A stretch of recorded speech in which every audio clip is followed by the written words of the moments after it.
Hari ini saya akan menyampaikan firman dengan judul Karakter Pelayan Kristus. Mari kita akan baca Lukas 22 ayat 24 sampai 27 yang berbunyi demikian. Terjadilah juga pertengkaran di antara murid-murid Yesus, siapakah yang dapat dianggap terbesar di antara mereka. Yesus berkata kepada mereka, raja-raja bangsa-bangsa memerintah rakyat mereka dan orang-orang yang menjalankan kuasa atas mereka disebut pelindung-pelindung. Tetapi kamu tidaklah demikian. Melainkan yang terbesar di antara kamu hendaklah menjadi sebagai yang paling muda dan pemimpin sebagai pelayan.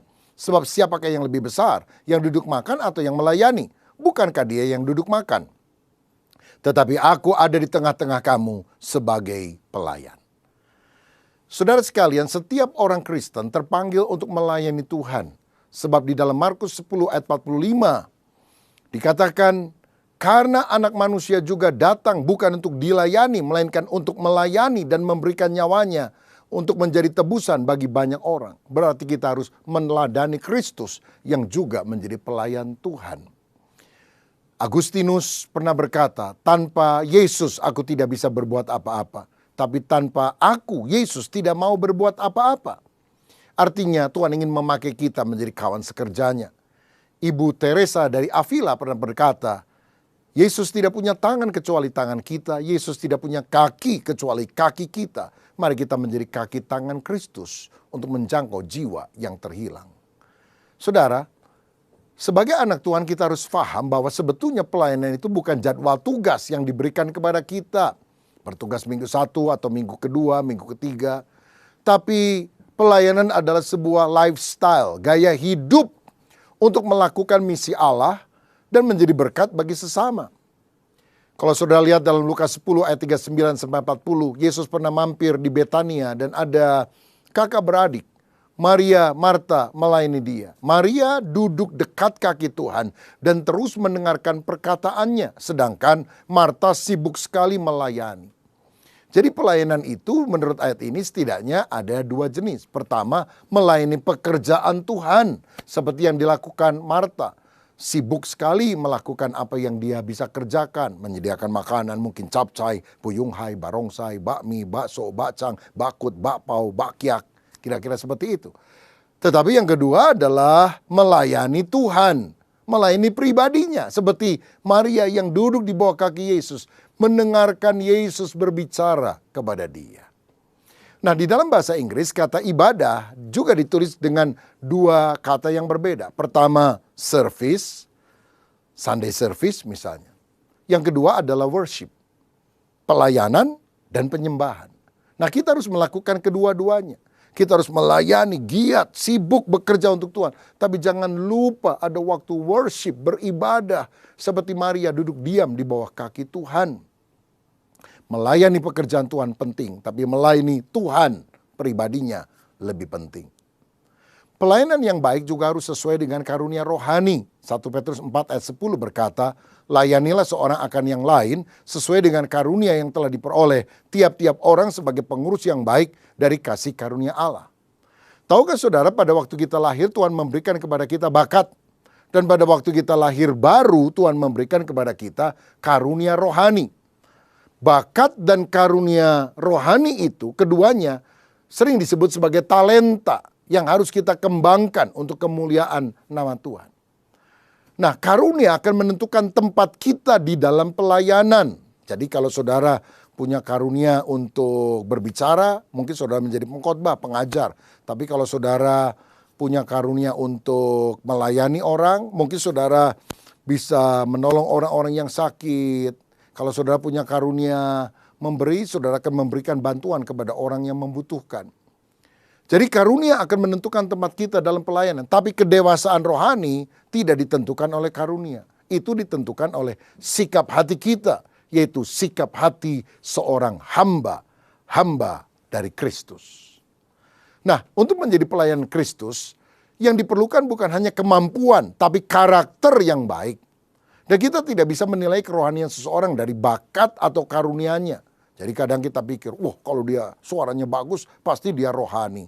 Kalau dia kesaksiannya hebat, khotbahnya semangat, pasti dia rohani. Belum tentu, saudara-saudara. Karena seseorang mungkin saja memiliki talenta khusus seperti itu, tapi tetap tidak dewasa secara rohani. Matius 7 bicara tentang ada orang yang berseru, Tuhan, Tuhan, aku sudah bernubuat, mengusir setan, menyembuhkan. Tapi Tuhan bilang, aku tidak kenal engkau, hai engkau pembuat kejahatan. Kerohanian itu dinilai bukan dari karunia-Nya, tapi dari buahnya. Kasih, sukacita, damai sejahtera, kesabaran, kemurahan, kebaikan, kesetiaan, kelemah lembutan, penguasaan diri. Lucifer adalah malaikat yang memiliki banyak talenta. Dia merupakan musisi yang handal dan memiliki karisma yang luar biasa. Tapi tidak memiliki karakter yang berkenan kepada Tuhan. Dia menjadi sombong, tidak tahu berterima kasih, sehingga akhirnya menjadi iblis, musuh Allah yang utama. Yesus adalah teladan pelayan sejati yang rendah hati. Ketika murid-muridnya bertengkar tentang siapa yang terbesar di antara mereka, dia mengambil baskom dengan air, dengan handuk, dia cuci kaki, dia bersihkan kaki murid-muridnya. Sebuah tanda kerendahan hati. Bahkan dia berkata, siapa yang mau menjadi terbesar, dia harus menjadi pelayan dari semuanya. Justru tindakannya itu menunjukkan kebesaran hatinya. Siapa yang mau menjadi besar, harus menjadi pelayan. Fungsi lebih penting daripada jabatan. Jangan kejar jabatan di gereja, tapi biar engkau berfungsi menjadi berkat bagi sekitarmu. Nah, sekarang saya ingin ajak saudara untuk melihat ada 5 ciri dari seorang yang memiliki karakter pelayan Kristus sejati. Yang pertama, pelayan Kristus adalah orang yang menaati perintah majikan. Filipi 2 ayat 5-8 berkata, hendaklah kamu dalam hidupmu bersama menaruh pikiran dan perasaan yang terdapat juga dalam Kristus Yesus, yang walaupun dalam rupa Allah tidak menganggap kesetaraan dengan Allah itu sebagai milik yang harus dipertahankan, melainkan telah mengosongkan dirinya sendiri dan mengambil rupa seorang hamba dan menjadi sama dengan manusia. Dan dalam keadaan sebagai manusia, ia telah merendahkan dirinya dan taat sampai mati, bahkan sampai mati di kayu salib. Saudara, seorang pelayan sejati itu bukan melayani semau-maunya sendiri, tapi dia harus taat kepada pimpinan rohani, di mana dia digembalakan dalam gereja lokal, dan terutama taat kepada Tuhan tentunya. Pelayan sejati itu adalah orang yang mentaati kehendak Bapa, bukan kehendaknya. Yesus berkata, kalau boleh cawan ini lalu daripadaku, tapi bukan yang aku kehendaki, melainkan apa yang kau kehendaki, itu yang terjadi. Coba saudara pikir dengan jujur. Apakah kita dalam pelayanan memanfaatkan Tuhan sebagai alat untuk mensukseskan apa yang kita mau? Supaya saya jadi kaya, jadi sehat, diberkati. Masalahnya bila keinginan kita tidak terkabul, kita akan marah kepada Tuhan. Kenapa Tuhan, saya sudah pelayanan, tapi saya tidak kaya, saya sakit. Lalu jika kita demikian motivasinya, siapa yang jadi Tuhan? Siapa yang jadi majikan? Apakah dia ataukah kita? Apakah Yesus yang menjadi pusat? Ataukah fokus hidup kita adalah diri kita sendiri? Kita harus menguntungkan kerajaan sorga dengan mentaati kehendaknya, bukan menguntungkan diri kita sendiri. Dalam Katekismus Westminster dikatakan, tujuan utama manusia adalah memuliakan dan menikmati Allah selamanya. Sayangnya banyak orang sekarang seakan-akan mengganti rumusan saya ada untuk memuliakan dan menikmati Allah itu dengan kalimat seperti ini. Tuhan ada untuk memuliakan dan memuaskan saya, manusia. Oh, ini Injil yang terbalik. Ya, bukan Injil kerajaan, tapi Injil kenikmatan, dan tentu saja itu tidak berkenan kepada Tuhan. Tahukah saudara, di dalam Alkitab kata juru selamat hanya dicatat 37 kali. Tapi kata Tuhan ditulis 7.736 kali. Yesus bukan hanya juru selamat yang memberikan polis asuransi tahan kebakaran di api neraka selamanya kepada saudara. Dia bukan hanya juru rawat yang menyembuhkan penyakit kita. Dia bukan hanya juru berkat yang membuat kantong yang kempes jadi kantong yang tebal. Dia adalah Tuhan. He is Lord. Dia adalah Raja. Sehingga kita yang harus bersujud kepada Dia. Dia adalah Kurios Tuhan. Kita adalah Dulos, hamba, budak kacung yang harus taat kepada kehendak Tuhan. Jadi kalau pelayan Tuhan sombong, nggak sadar dia itu kacungnya Tuhan. Karena itu mari kita selalu menjaga hati yang rendah, hati yang taat kepada perintah Tuhan. Yang kedua, karakter pelayan sejati adalah memiliki tanggung jawab. Dia setia terhadap hal yang dipercayakan kepadanya, walaupun kecil. Matius 25 ayat 21 berkata, maka kata tuannya itu kepadanya, baik sekali perbuatanmu itu, hai hambaku yang baik dan setia. Engkau telah setia dalam perkara kecil. Aku akan memberikan kepadamu tanggung jawab dalam perkara yang besar. Masuklah dan turutlah dalam kebahagiaan Tuhanmu. Kalau engkau setia dalam perkara kecil, Tuhan akan menambahi perkara-perkara besar dalam hidup saudara. Karena itu jangan meremehkan hal yang kecil. Karena dalam hal yang kecil tampaknya engkau sedang diuji apakah engkau bisa dipercaya untuk perkara yang lebih besar. Kalau saya baca Alkitab khususnya 2 Samuel 23, di sana ada 3 pahlawan Daud yang paling hebat. 3 triwira, ya, Ishibaal, Eleazar, dan Sama. Nah, saya mau soroti yang ketiga ini. Dikatakan demikian, sesudah dia Sama anak Age orang Harari, ketika orang Filistin berkumpul di Lehi, di sana ada sebidang tanah ladang penuh kacang merah dan tentara telah melarikan diri dari hadapan orang Filistin.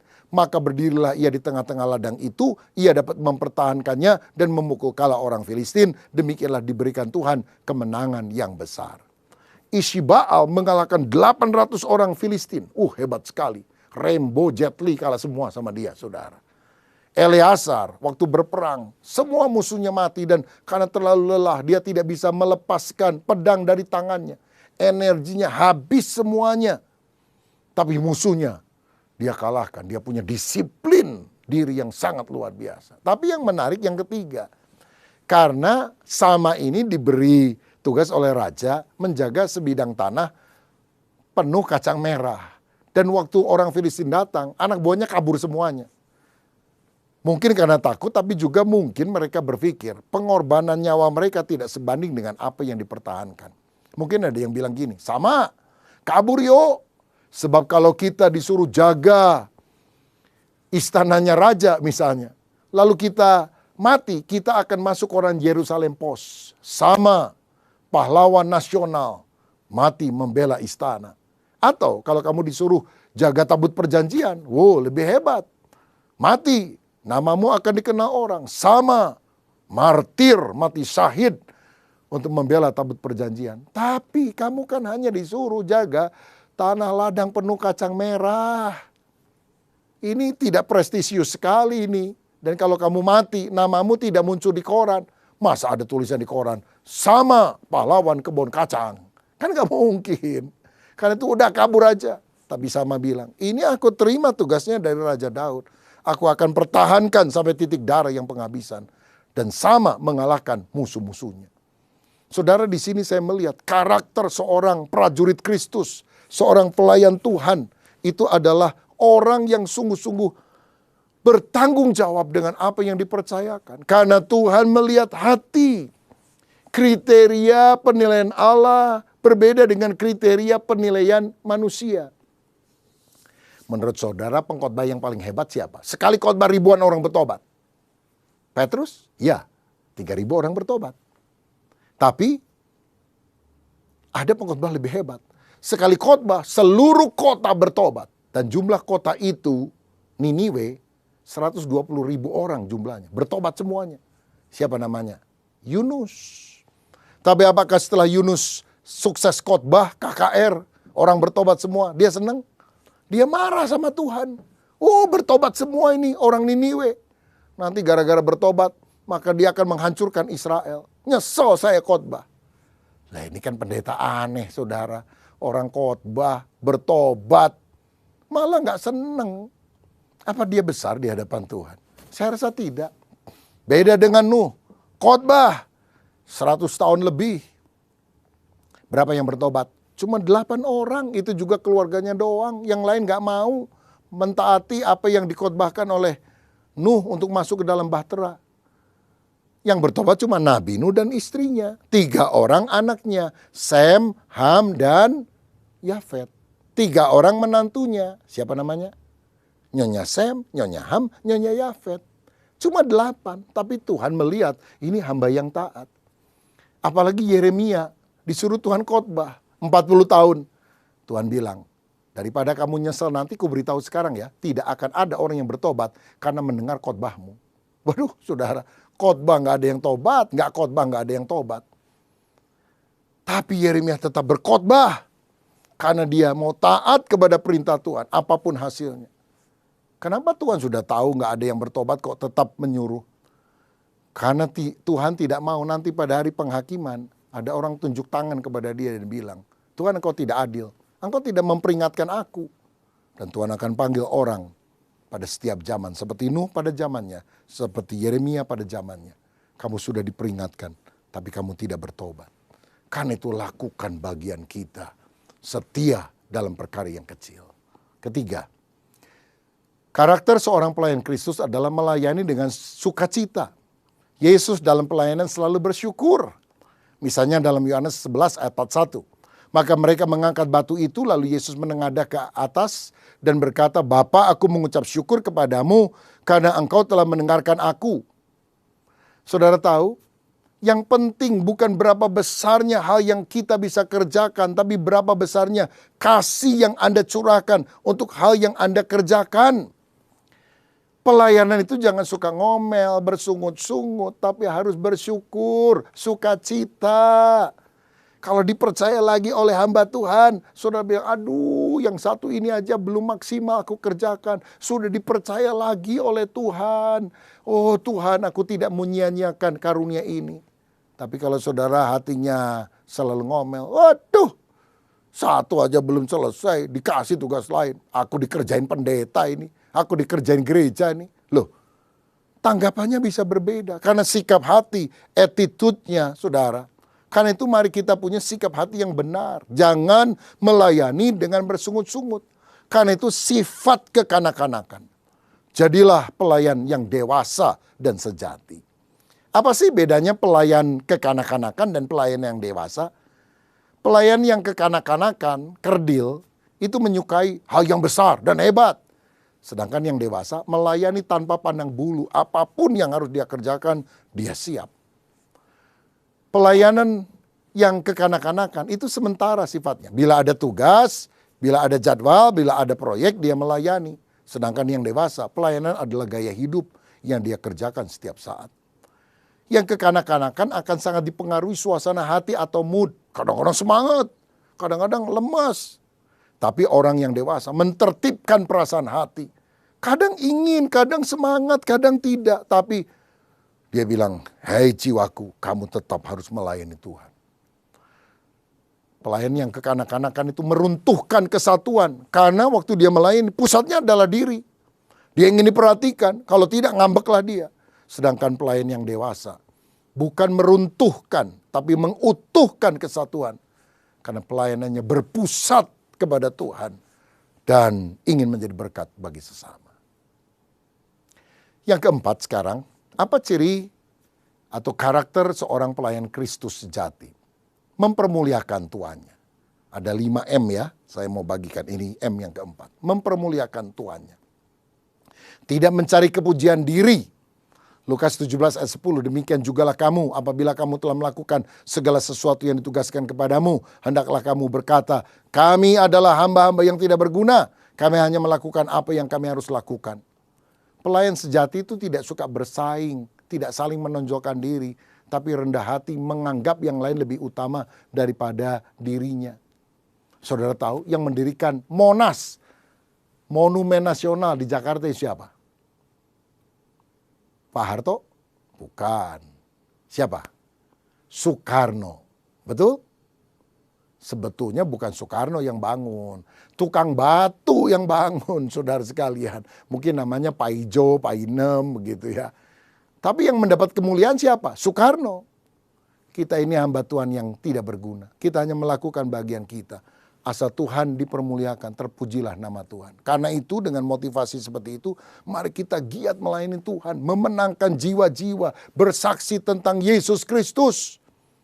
Karena kita tahu kita melakukannya untuk Dia, Raja di atas segala raja. Dan yang terakhir, yang kelima, seorang pelayan Kristus sejati mengharapkan upah hanya dari Tuhan. Kolose 3 ayat 22-24, hai hamba-hamba, taatilah Tuhanmu yang di dunia ini dalam segala hal, janganlah hanya di hadapan mereka saja untuk menyenangkan mereka, melainkan dengan tulus hati, karena takut akan Tuhan. Apapun juga yang kamu perbuat, perbuatlah dengan segenap hatimu, seperti untuk Tuhan dan bukan untuk manusia.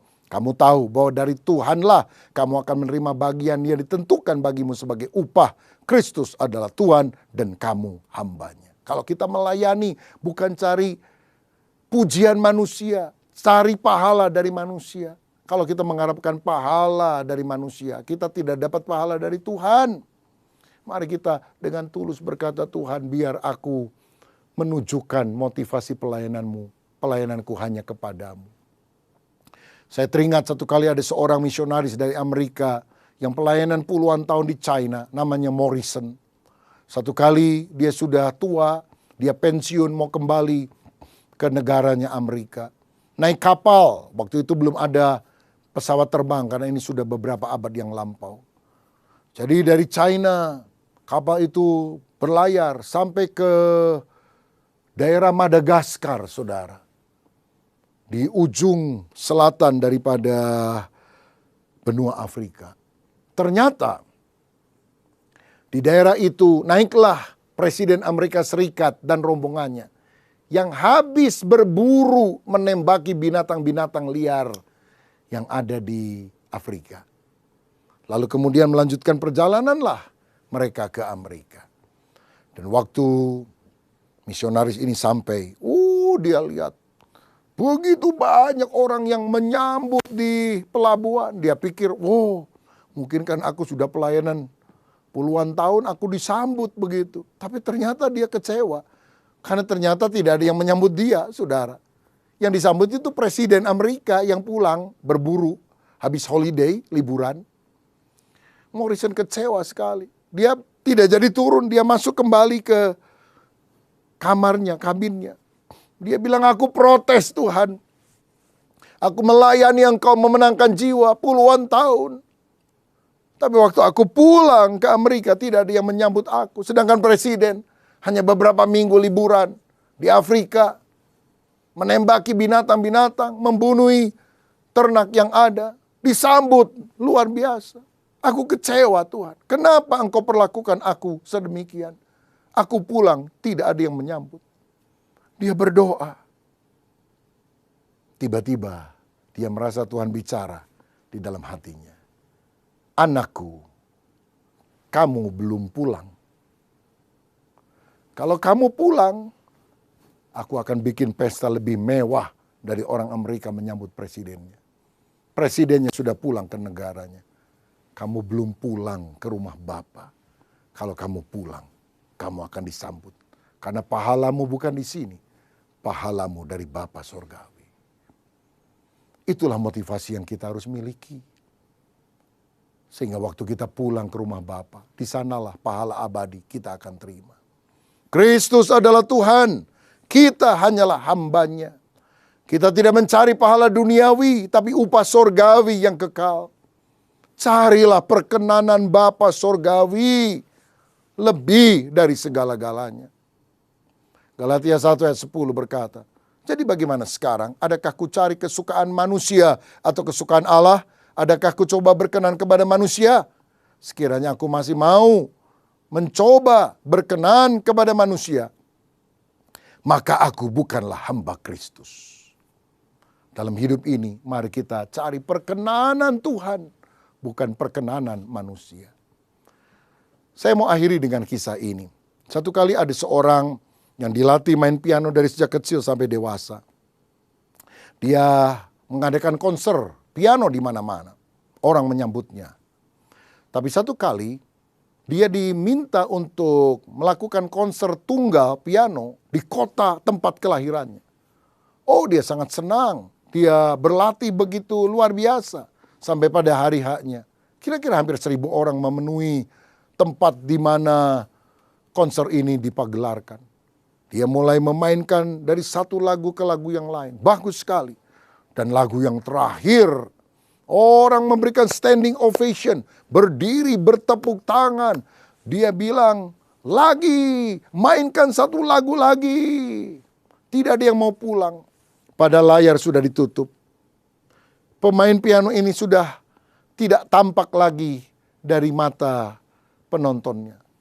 Manajer lompat dari tempat duduknya, dia bilang, mainkan satu lagu lagi. Semua orang memuji engkau.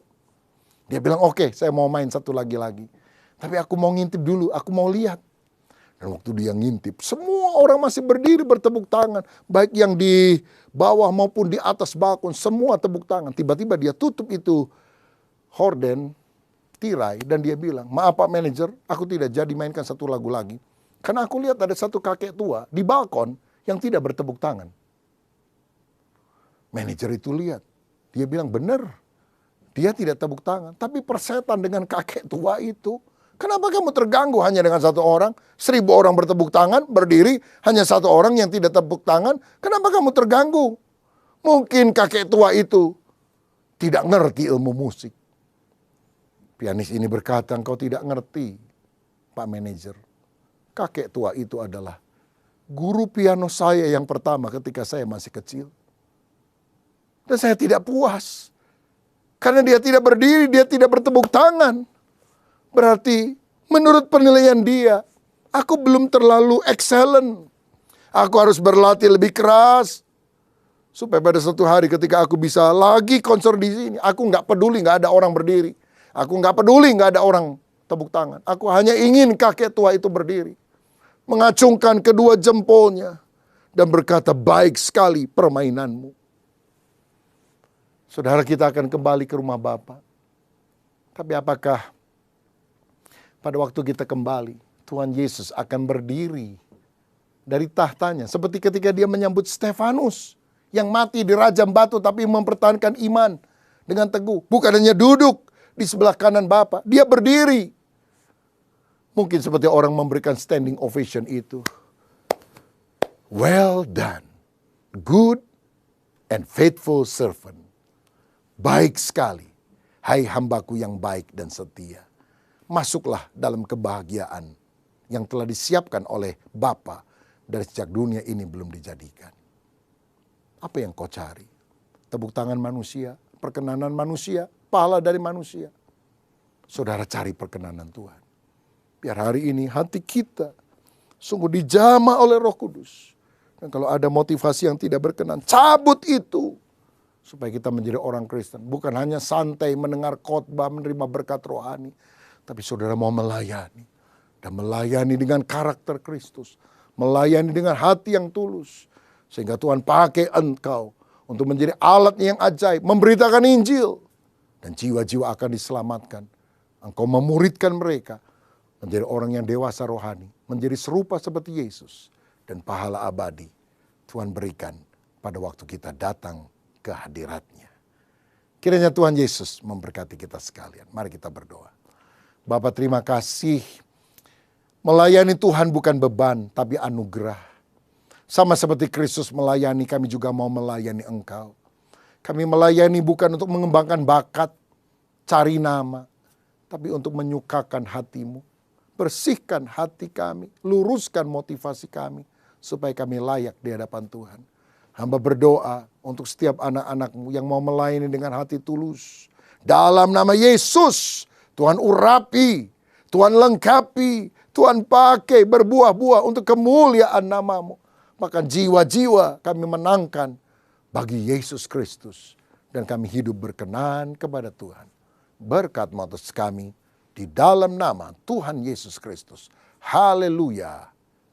Amin. Salam sehati, Tuhan Yesus memberkati. Amin.